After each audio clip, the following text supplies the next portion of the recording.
Hey, everybody. Make sure that my mic is working properly.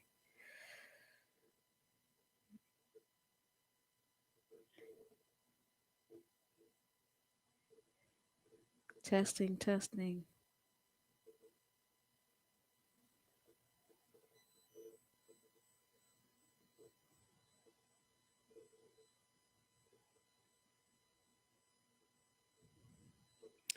Hello, everyone.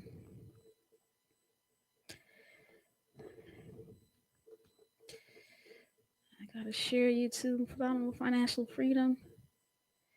Welcome to Phenomenal Financial Freedom.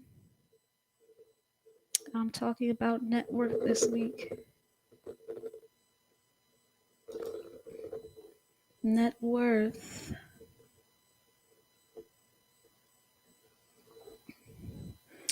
Hopefully, some people will pop on to have a good discussion about the 14 ways to increase your net worth.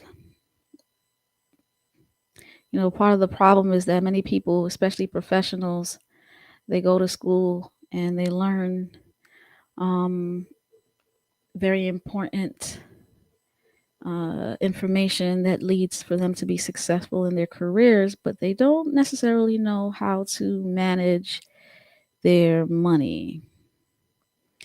They don't know how to manage their money. So the danger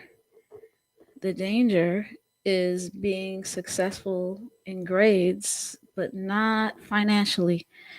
Is a part of my book really discusses once you become a phenomenal STEMist, how do you financially prepare to be successful during and after school. So check that book out. That's the rest of the homework for today. I'm going to really focus a lot on your net worth. So hopefully a couple of people will come on. Told you guys I was coming on at 6:00. So let's talk about the 14 ways to increase your net worth. 14 best ways to increase your net worth. So the first thing is, do you know what net worth is? How do you calculate your net worth? Net worth is your assets minus your liabilities. Assets minus your liabilities. All right. Assets minus liabilities. So basically, calculate all your assets, your cash, anything that you own, house, rental property, car, stocks, bonds. Do you have assets? Do you have assets? Now, after you own your assets, do you have liabilities? Do you have liabilities? Now, liabilities are things that you owe money on, things that take away your money. So a lot of people call their house their asset, but I think sometimes people's houses are their liability. Especially if you keep buying and selling, buying and selling, and buying and selling, then you never really grow your income using a house. It's just taking your money. So make sure your house is a real asset and not a liability. The purpose of an asset is to make you money. Is your house making you money or taking money from you?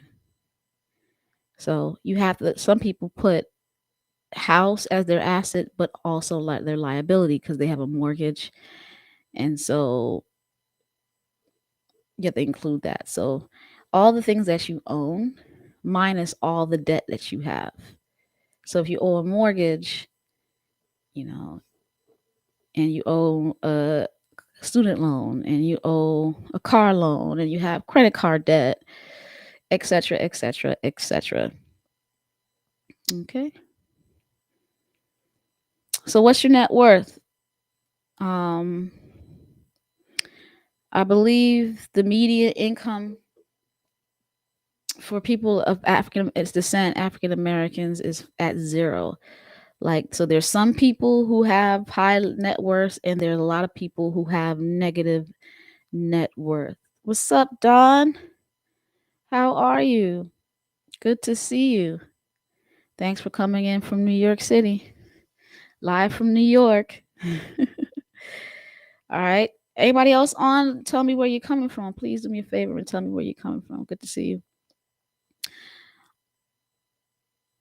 Yeah, what was I saying? So, have you calculated your net worth? Do you know your assets? Do you know your liabilities? Okay. So, what are the ways that you can increase your net worth? 14 ways. I'm going to talk about it.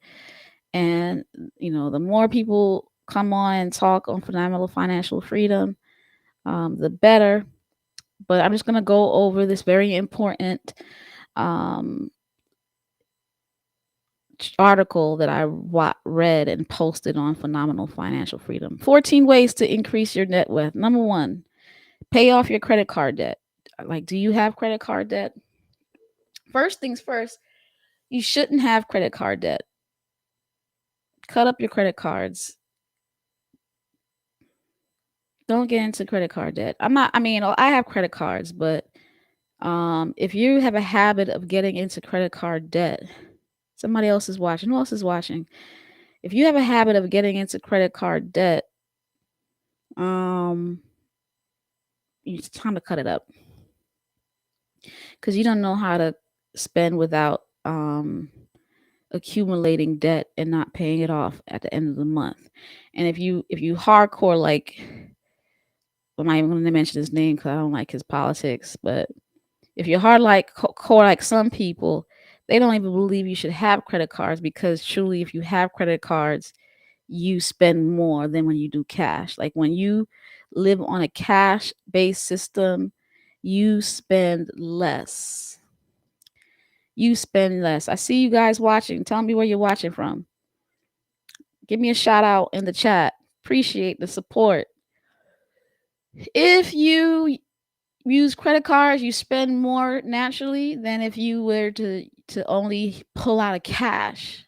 You would change your mindset.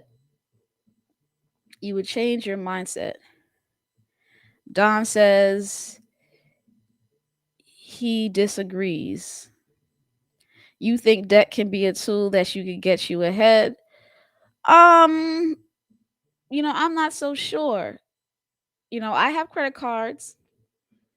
Um, I think there's value in, having debt in that it basically makes you have a credit history so that when you want to purchase a home, you can purchase a home and they'll be like they trust your credit history. But I think if you saved a lot of money and bought a house cash, let's say you bought one small house for cash and that gives you credit history.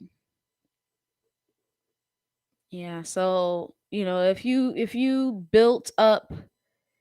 built up yourself uh financially, people will throw money at you whether you had debt or not.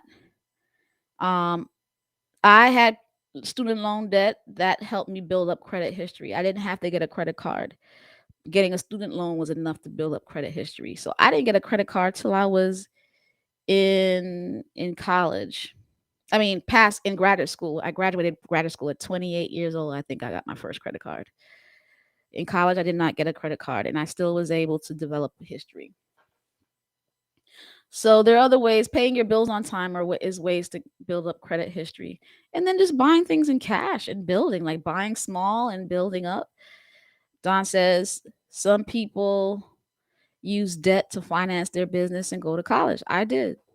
I did. Yeah, I believe there's a role for debt, but I think some people can go to school debt free if you take the time to look for ways. You don't have to use debt. If you go to community college the first 2 years, build up cash, earn scholarships, you can go to school for college for free. I went to graduate school for free. I said I was not going to take out school loans for graduate school. And so I was adamant about not doing that. And because I was adamant about not doing that, I did not go to graduate school with any debt. And I was able to pay off my student loans in my 30s.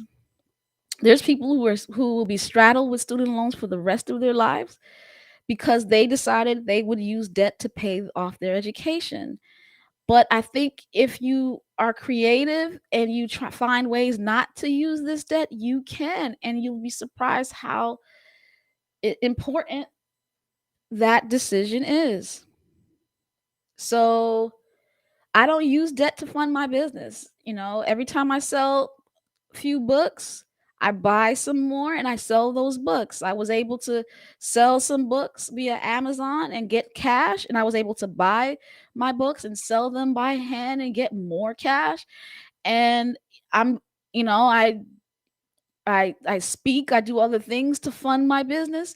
So I don't take out loans to fund my business. It just depends on you, but I don't think, at any rate, I don't think you should hold credit card debt. I don't think you should use credit card debt to finance your business. You know how much interest that is? It's a liability, a huge liability that's taking away money, not making money. Number two, what are the 14 ways to increase your net worth? Number 2, build an emergency fund. Yeah, Don, debt should not create liabilities. It should create cash flow. It should not create liabilities. It should create cash flow. But how many people use debt to create cash flow, Don?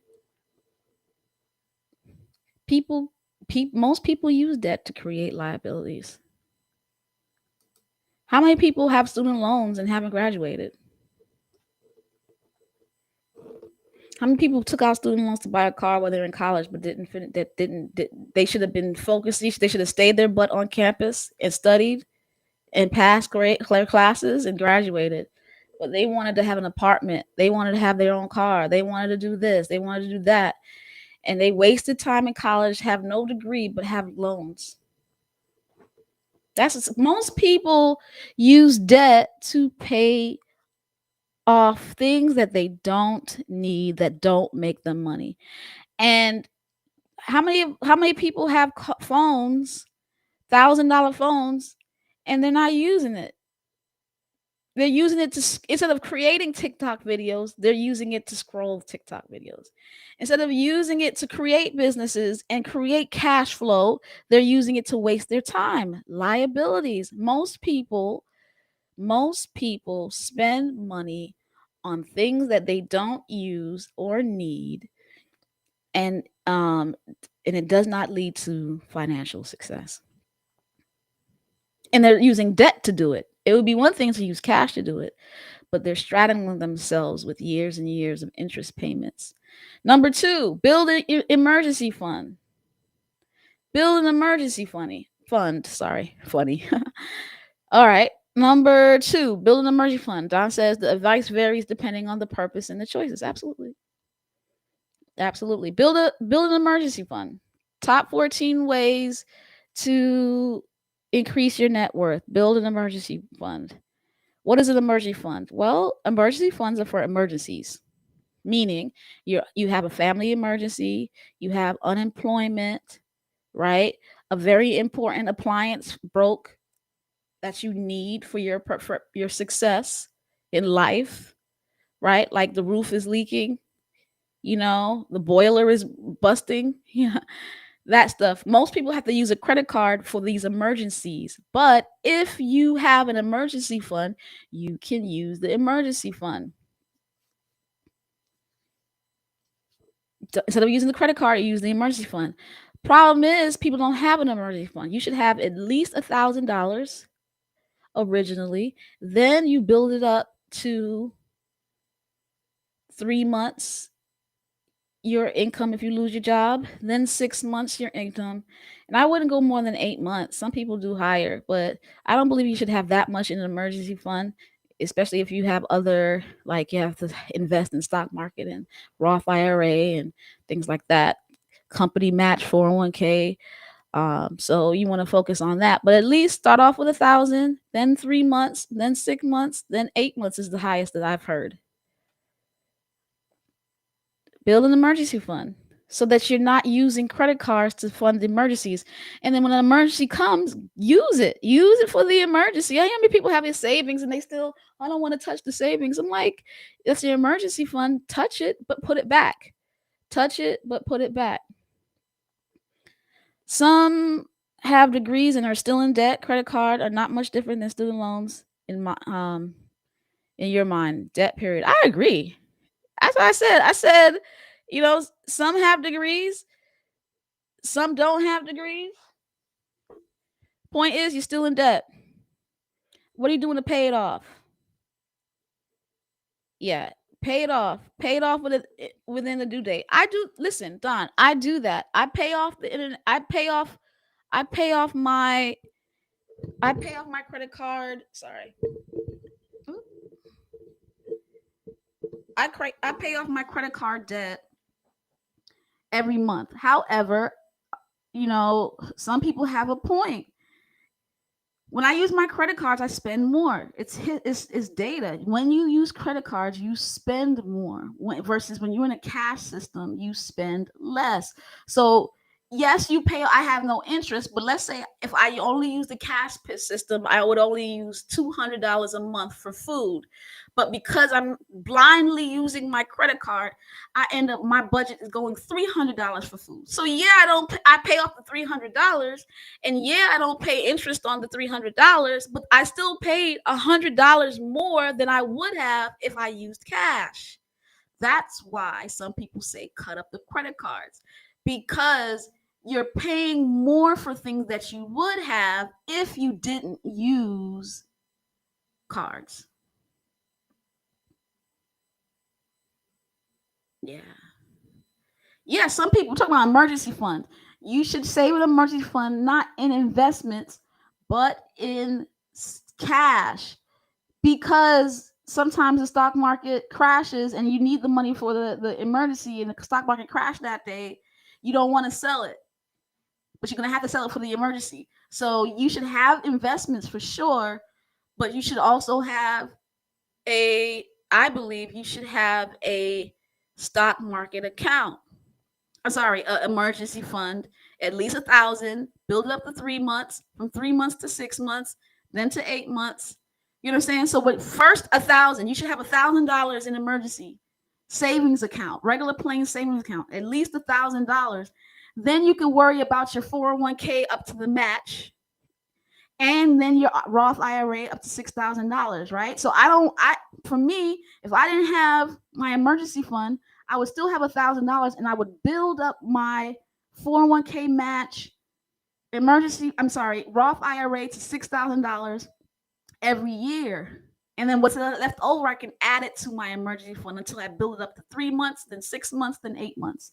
But I don't want to lose out on the opportunity to invest in a Roth IRA for 6 months because I'm building up an emergency fund for probably an emergency that may not happen that year. You get it? So yeah, but your emergency fund shouldn't be in your investments.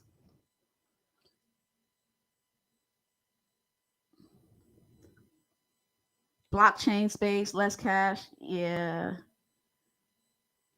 Uh like cash is always king. I'm sorry. In the case of emergency. I Blockchain, digital, that's in my opinion, that's still risk. Investments, blockchain, cryptocurrency, those are risky things. You have money in that, but your emergency fund still should be cash. Cash in a digital savings account, but it's still cash. It's not. It's protected by. It's protected by the SEC, $250,000. Dude, when I say cash, man, I'm not talking about dollar bills on a piece of paper, right? I'm talking about cash, dollar, the US dollar, cash. The US dollar is still cash, even if it's on a piece of paper.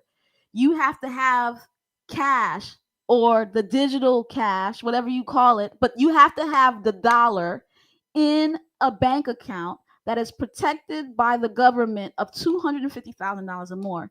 When you put the money in the investments, when you put your money in crypto, when you put your money in blockchain or whatever you do, those accounts are not protected. If something bad happens, you're ass out, basically. If something happens at Chase, if something happens at Citibank, Wells Fargo, the government will give you $250,000, up to 200. Like if you lose $250,000 because of some problem, the government will give you your $250,000. That's protected, and so those dollars belong in banks. That's what I'm saying. You're getting too caught up on the lingo. All right. So number three. So you should have an emergency fund. Number three, pay off your student loans. Pay off your student loans. So everybody takes cash, Don, not necessarily in paper form, but they take the dollar. The US dollar is still alive and well. Number three, pay off your student loans. How many of you guys have student loans? If you have student loans, pay them off. Pay them off. Like, yo, please pay them off. I know people are talking about, well, I'm going to be in debt till Jesus comes. I'm like, okay, you go ahead. You go ahead with that. You go ahead with your be in debt till Jesus comes.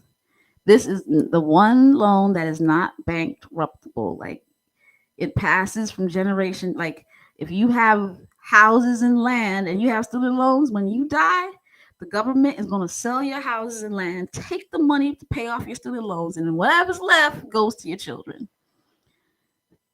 Pay off those student loans. Do not wait. Do not wait for forgiveness. Do not wait for Brother Biden to forgive it. Pay off those loans. Quick, fast, and in a hurry, because as you wait, interest is adding up.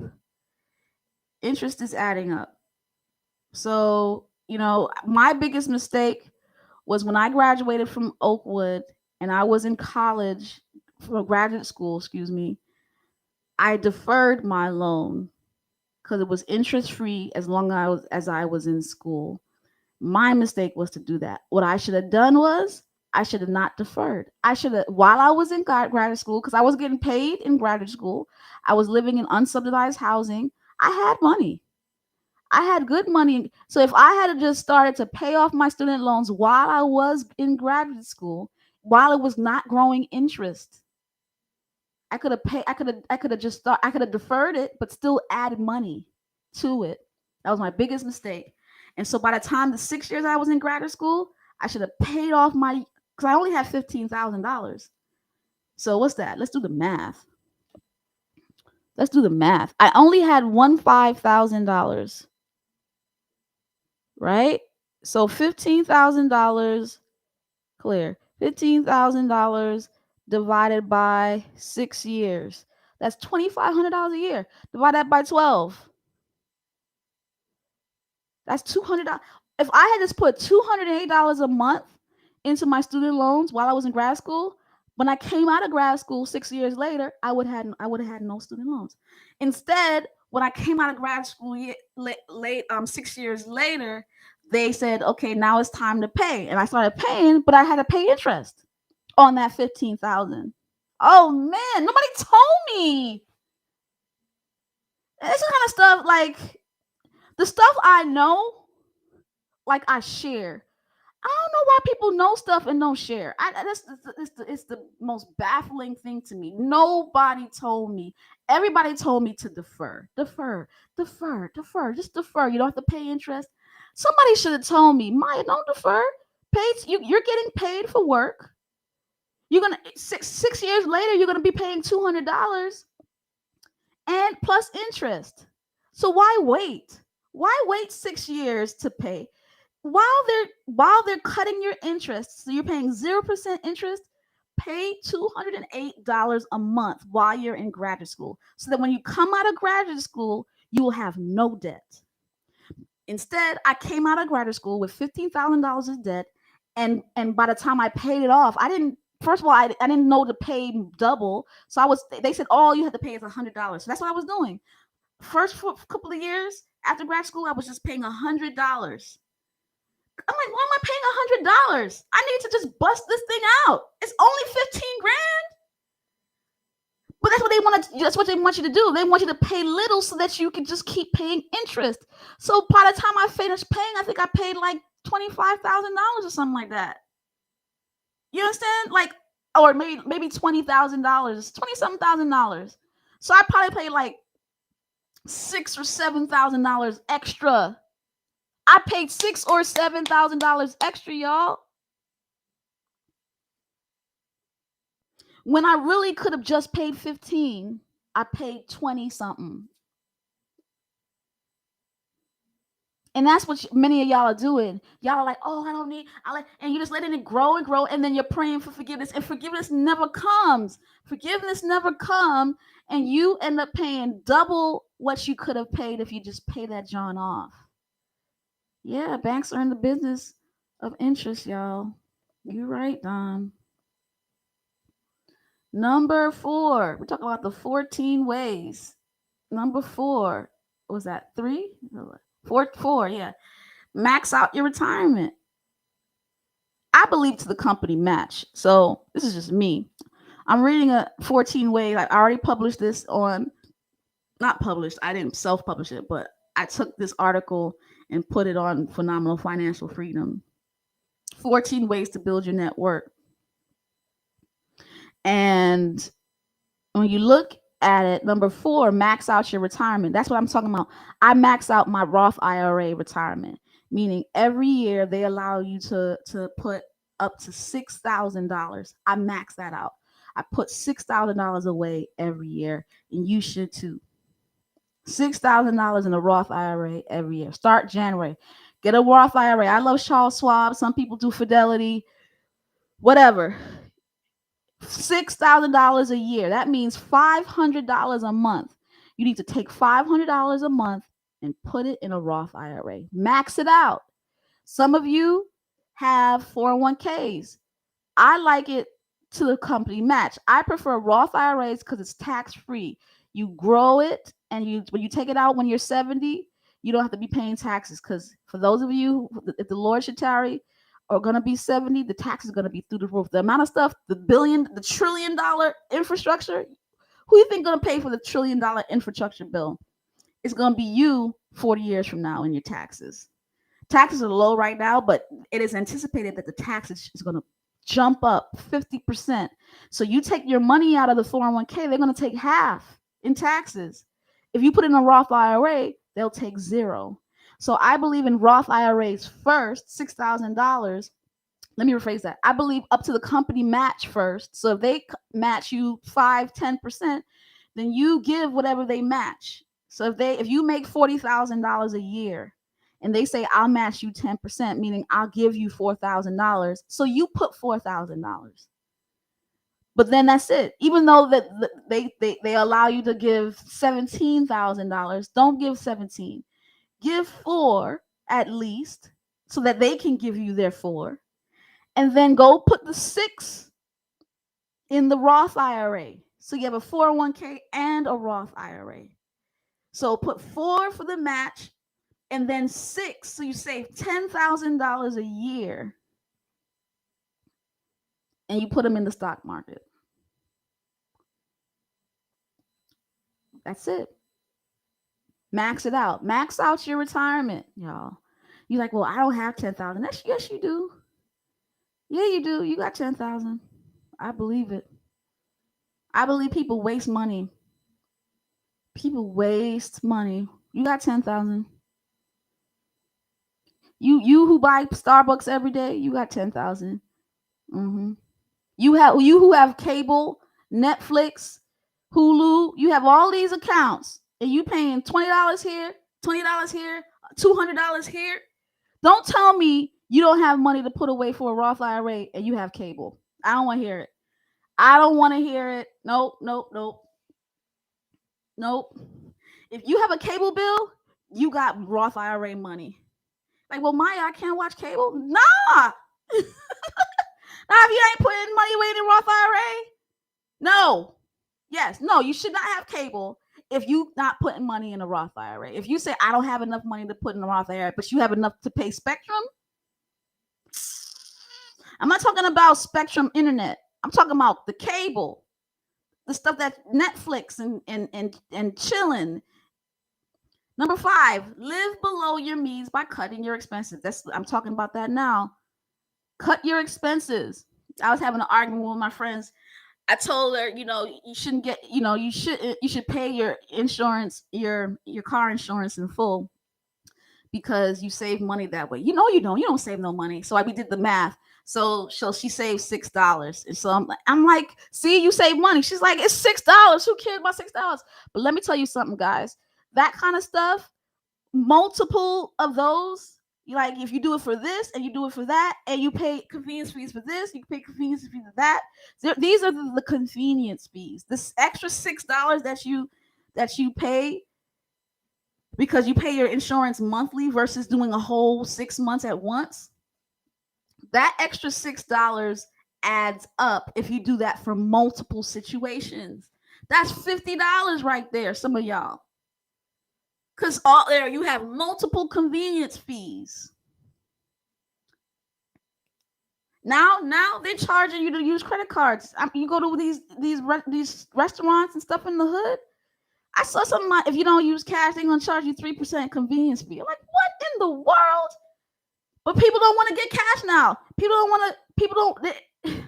And so I'll just pay the 3%. It's just 3%. It's just $2 here. It's just $2 there. They'll go to the ATM that's not their own bank. I'll pay the convenience fee. It's just a $2. All that adds up, y'all. It adds up. So don't tell me you can't put any money in the Roth IRA when you paying a whole bunch of convenience fees. 6, we're talking about how to increase your net worth. Net worth is debts, right? Subtracted from liabilities. I'm sorry, assets. So assets minus liabilities. Assets minus liabilities. Build your assets, remove your liabilities. How can you do that? We're talking about that right now. How can you do that? Not number one, but we're going to number 1. Number 6, pay yourself first. I say pay yourself second. I believe in charity. I believe in giving to the Lord, returning a faithful tithe, giving to different charities. I think we need to be very diligent in how we give our charity, though. I think a lot of times we just throw our charity away. I'm at this place where, like, I return to the Lord a faithful tithe. I'll give a small offering, but my offering won't be just to give 10%. I'm very diligent about what I give my money to now. Like I believe in, charities that are really, really doing something in the community. So a lot of us just blindly give. I no longer blindly give. I blindly give my tithe, but my offering, it's a mix. I give some to the church, but I also give, a lot to, like, I give to the colleges to help with scholarships. I also believe in giving to the Kennedy program. Bobby Kennedy's mother's name, I can't remember her name. They named it after her, where they pay bail. Khalif Browder could not suffered in Rikers because he could not afford bail. But you have a company that a charity that literally pays bail for Black men to get out of prison, so that when they feel that they're innocent, because too many Black men are just pleading guilty because they can't afford bail and they don't want to stay in Rikers or in other bad jails, right? So I believe in paying yourself second, give to charities, but then after the charities, it's you, y'all. You got to buy income generating assets. What's that? Real estate, stocks, bonds, investment accounts. You got to pay yourself. You got to create businesses. You got to create things that pay you. Pay yourself second. The article says pay yourself first. I say pay yourself second. Give to charity, but after you give to charity, stop giving to everybody else. Stop giving to the cable man, the Netflix man, the this man, the that man. Pay yourself. Build up your cryptocurrency accounts and your investment accounts and your real estate asset generating, right? Things that make you money. Number 7, invest in yourself. Go to school. Get training. Go to therapy. Invest in yourself. Like, what are you doing? How are you learning about you? How are you maximizing your talents to that could lead to generating income? What are you doing to invest in yourself? How are you, like, are you forming relationships with people? Are you going on trips? Are you traveling? Are you, like, what are you doing to build you up? Build yourself up. Why? Because when you know who you are, you can help you end up being a happier person, spending money differently. People who are depressed waste money. People who don't know their skill sets just work a 9 to 5 and that's it, and they can't create multiple streams of income. Like, I'll tell you, like, with me, when I cut the cable and invested in knowing who I am, my assets jumped up. I created businesses. I learned more about financial assets. I mean, I got a PhD. When I was in college, I searched around and said, I'm not getting into student loan debt. And I found out a school that said that I'll pay you to come to school here. Right? That didn't just jump in my lap. When I was at Oak, when I was graduating a biology degree, it didn't just say, okay, here. I had to search for it. And I found it. And like, oh, wow. Tuition was free. They paid me $25,000 a year and I got a PhD out of it. And they let me live in a nice apartment for like $600 a month. Like, I had to search for that. It didn't just fall into my lap. And how many people, college students, just go to school and take out loans when there are scholarships galore just waiting for you to apply? I just had a scholarship. I got 6 applicants. Full ride scholarship, 6 applicants. Because they didn't, I don't know I can't say what people wanted to do. Who's watching me? I see like 3 or 4 people watching. Shout me out in the chat. I want to see you. Shout me out in the chat. Say hi. Number 8, keep money you've saved in places it'll grow. Number 8, keep money saved in places where they'll grow. What do I mean by that? Don't put money in no CD. This is my personal, I hate CD. I never forget it. I put $1,000 in CD, a certificate of deposit, put $1,000. And 20 years later, that thing only raised $100. $100. That didn't beat inflation. Meaning $1,000 20 years ago is not $1,000 currently. Right? So you gotta go at least 3% interest. Right? 3% interest.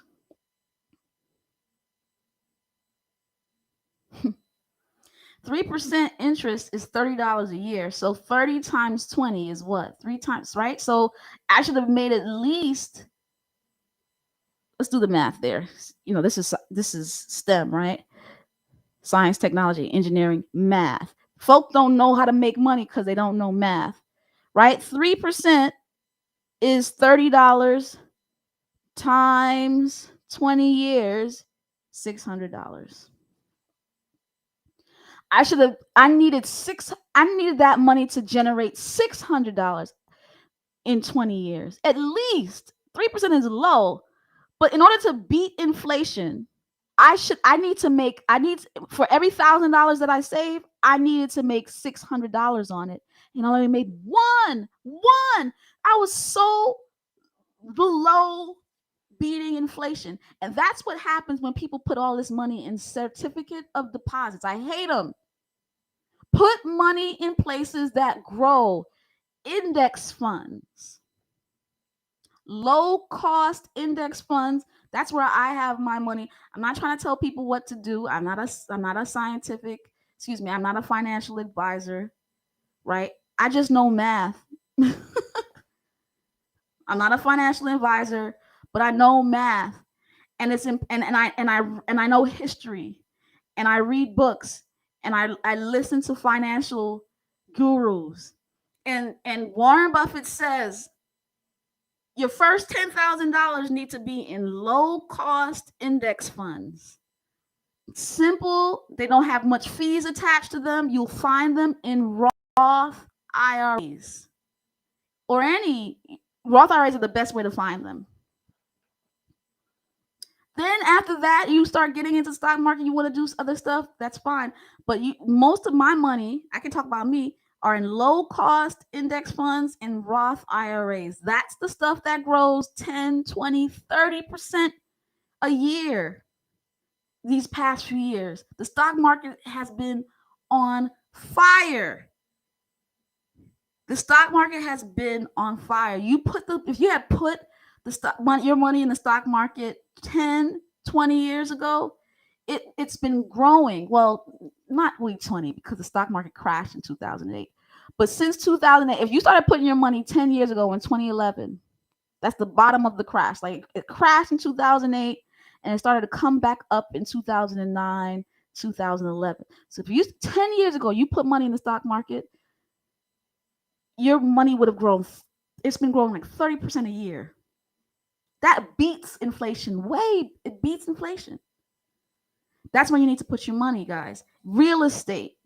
Real estate works. If you have a rental property, right? You buy a cheap house. I'm not talking about going and buying expensive houses. You buy a cheap house that's affordable, and you hire a property manager to rent out the house.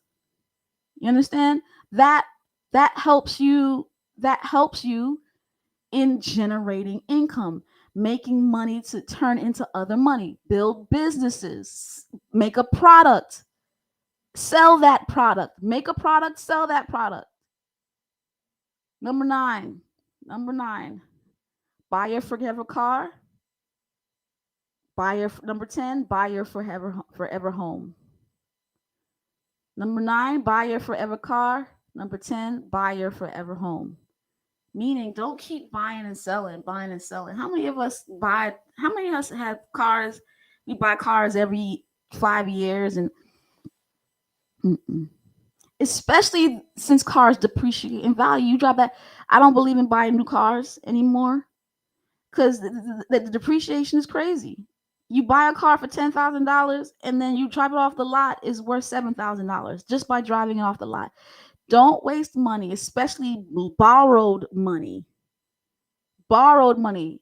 on cars.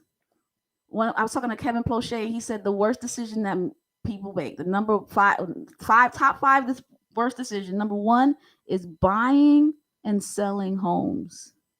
Meaning, you bought a home and then you sell it, and then you buy another home and you sell another home, and you buy, like, you're upgrading. You think because you buy one home and then you get a bigger home and then you get a bigger home. All you do is renting from the bank. You're renting from the bank when you buy houses multiple times. You buy a house and then you buy another house, but you don't sell the first one. You rent it out. Your goal is to create assets, not liabilities. If you're constantly buying and selling homes, you're just renting from the bank interest. So buy a house and never sell it. Buy a house and never sell it. If you want to get another house, make sure you get another house, but you keep that first house and you use it as an asset, and an asset that generates income. Number 11, avoid liabilities and acquire assets. Avoid liabilities and we're talking about the top 14 ways to increase your net worth. I said something in Phenomenal Financial Freedom. It said you should, if you want to be the top 1%, and when you're in your 30s, you should have $400,000. Some of us don't even have $40,000 and we in our 40s. Some of us have a negative net worth. When I was in my 30s, I had a negative net worth because I didn't have a house. I didn't have nothing. All I had was a car that was depreciating with an expensive debt. I bought it brand new. I had a student loan. Remember I told you I didn't pay it off when I should have. I should have paid it off when I was in graduate school, not generating no interest. I didn't. So when I'm out now in my 30s, I have this loan that I'm paying. I have this brand new car loan that I'm paying. So and I didn't have a house. I was living at home with my mother. I didn't have nothing. So I had a negative net worth in my 30s when the 1% had $400,000. Well, can I say that, oh, they had a head start? And I could absolutely complain that these people have the head start and all that stuff. But truth be told, if I had known, if I had the right information and used it, I could also have had a good amount of money. And this is what I'm saying now. In order for you to change, you have to understand the top ways. So you have to acquire assets. No more liabilities. Take no more debt. Don't cut up all your credit cards and start building a business, selling something, acquiring a house that is within your means, not something that is outlandish. Number 12, get extra money from freelancing. Get extra money. Start a side hustle. Start a side hustle. Side hustles generate income. Yeah, side hustles generate income. Find out what your niche is. What's your niche? My niche is speaking and educating. So I wrote a book and I go around speaking and I make dollars here, dollars here, dollars here a month. Find your niche, right? And create a side hustle. Eric was talking about, well, I'm afraid, it's unpolished, or listen, put it out there. Put it out there crude and unpolished, and it'll evolve and become something worth something. Number 13, improve your financial health. What do I mean by that? What do they mean by that? Improve your financial health. Meaning, find out what your situation is. Like, are you in a dire strait? Like, are you sick? Do you have lots of debt? So find out what it is. Go to the doctor, get a financial advisor, create some goals, or you could go on mint.com. That's always good. Create some goals, create a budget, and stick to it. I love mint.com because it literally teaches you how to create a budget. It teaches you how to create goals, and it can forecast, like, if you keep doing this at this time, you'll have $1.5 million. Mint.com. I love it. Mint.com.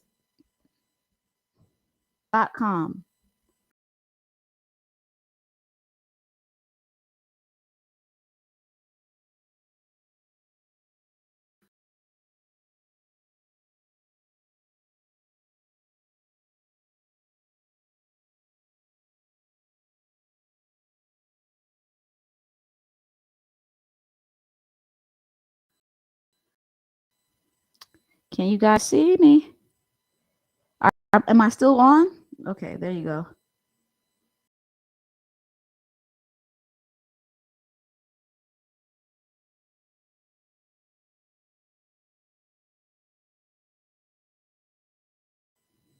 Mint.com.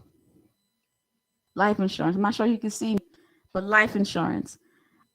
GoFundMe is not life insurance, guys. GoFundMe is not life insurance. We got to start.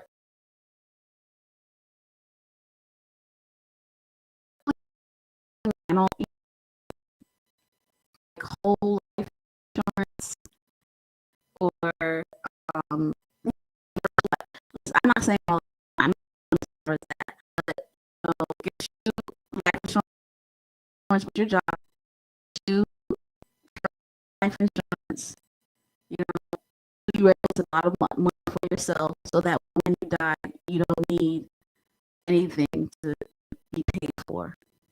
Like my mother doesn't, well, like as I said before, the purpose of life insurance is that you build the money and then you have it when you need it. Okay, so term insurance is like you have 20 years while you're working and building up your Roth IRA and all that stuff. So in 20 years from now, you have money to prepare for your death. Versus during the 20 years, you have kids, you have things, and you don't have the money when you have kids and stuff. If you die unexpectedly, your kids will be taken care of. But it's very important that you're not, especially if you're not putting, you have to put money in your Roth IRA, you have to put money in your 401k.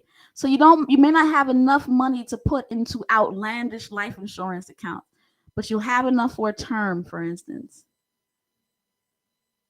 You have enough for your job who provides it for you, things like that. If you don't have kids, you modify, like, so but you should have some kind of insurance. You need to have health insurance and life insurance and car insurance and home insurance. You got to protect your assets.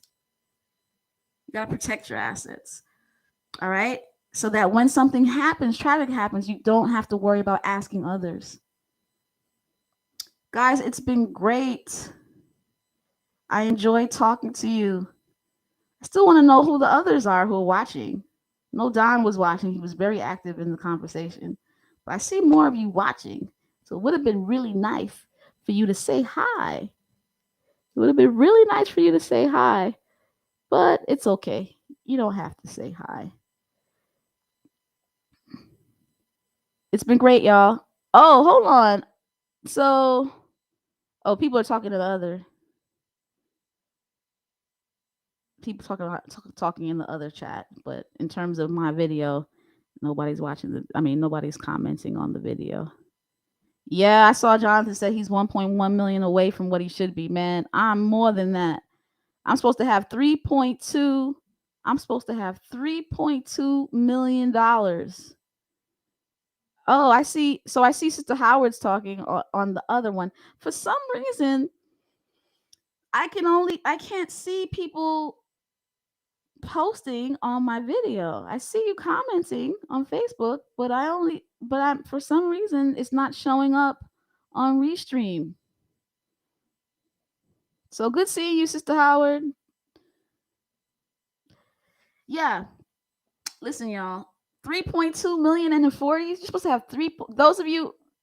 No, you don't have to have 3.2 million in your 40s.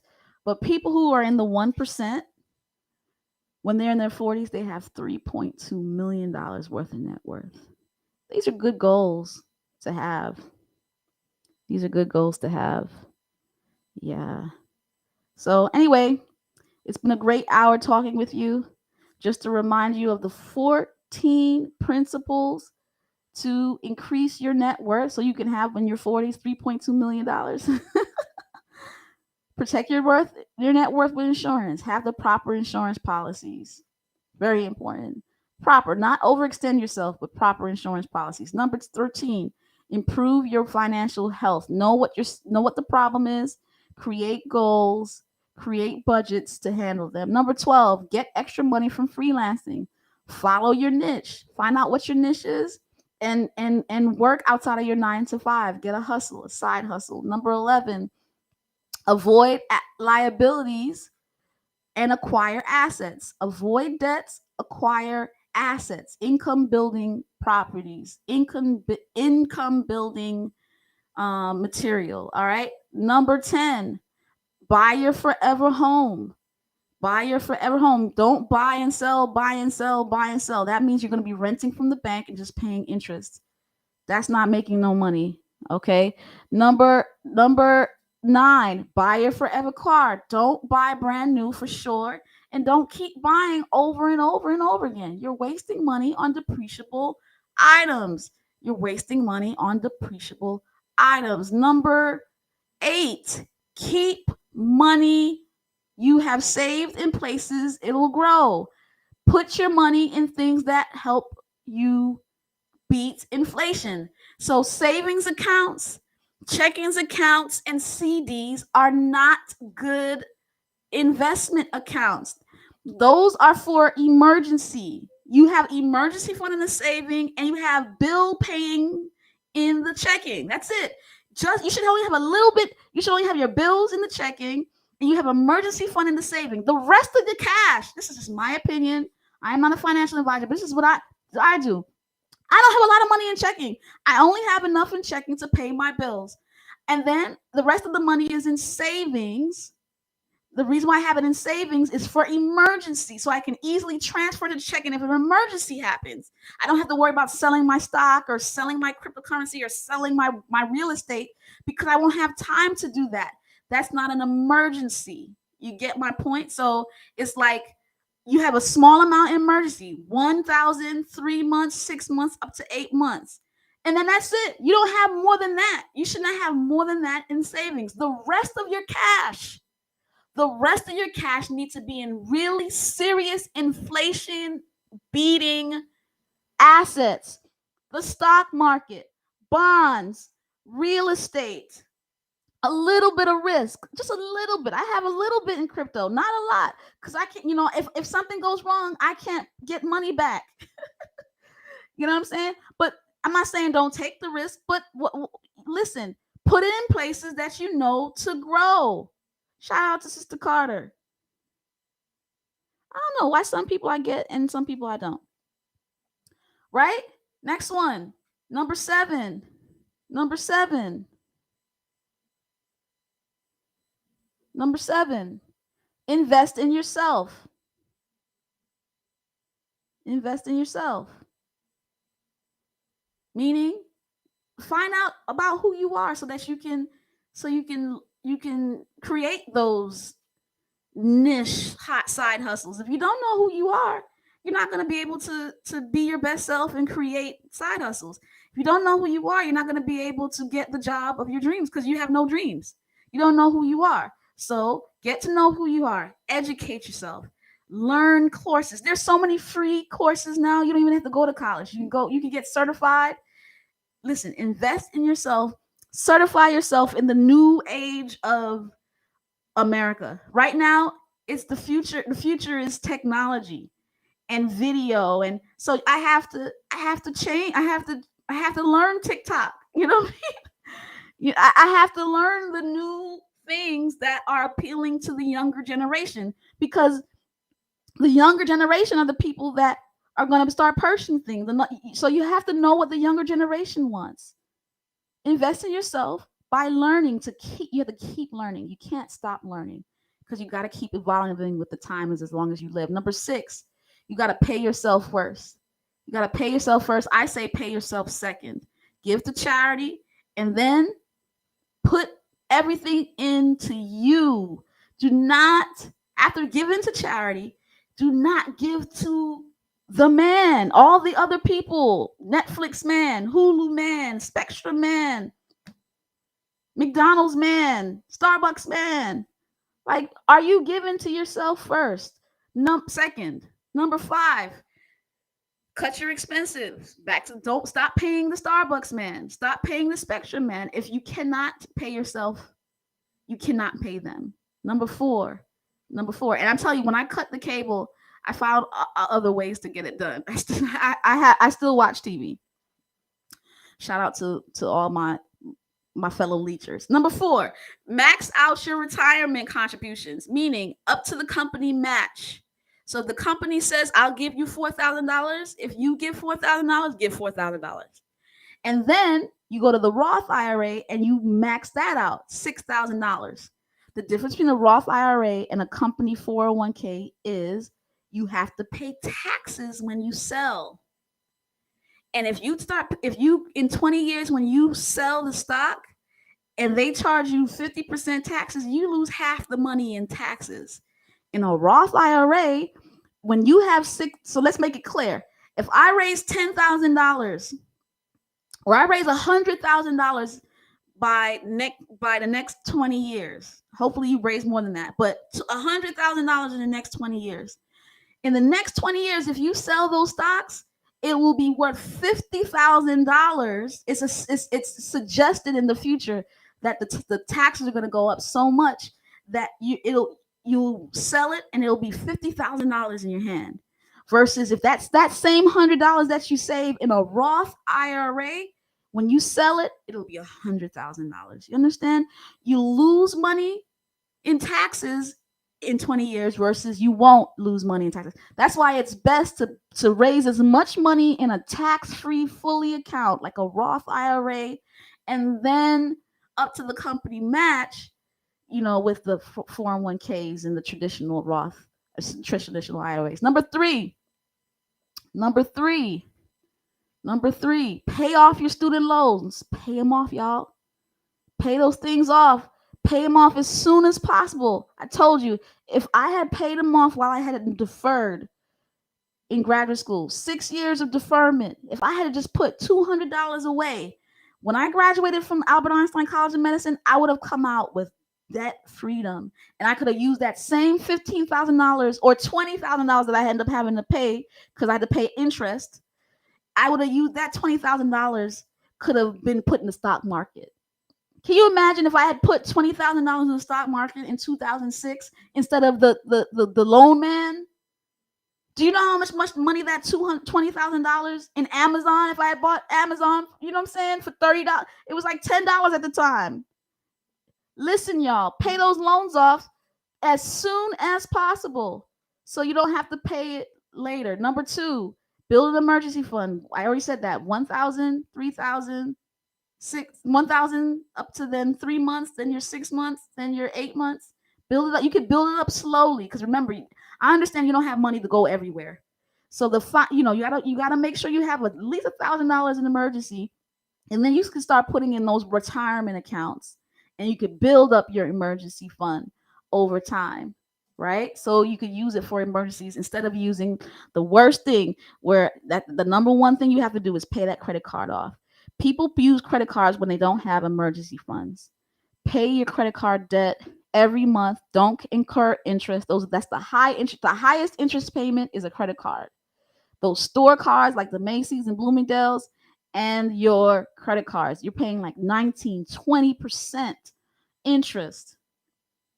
Pay them off, y'all. And when you pay off your debt, you have a high net worth. It's been great talking to you. Thanks for coming on and watching. It's been an awesome experience. I hope to see you guys. Not next week. We'll see. But I want to do this at least once a month. This time, I think Winning Wednesdays is a good time. Winning Wednesdays. That's what I call it. Winning Wednesdays. You're welcome. You guys have a good night. It's time for us to win, y'all. Let's make that money. Good night.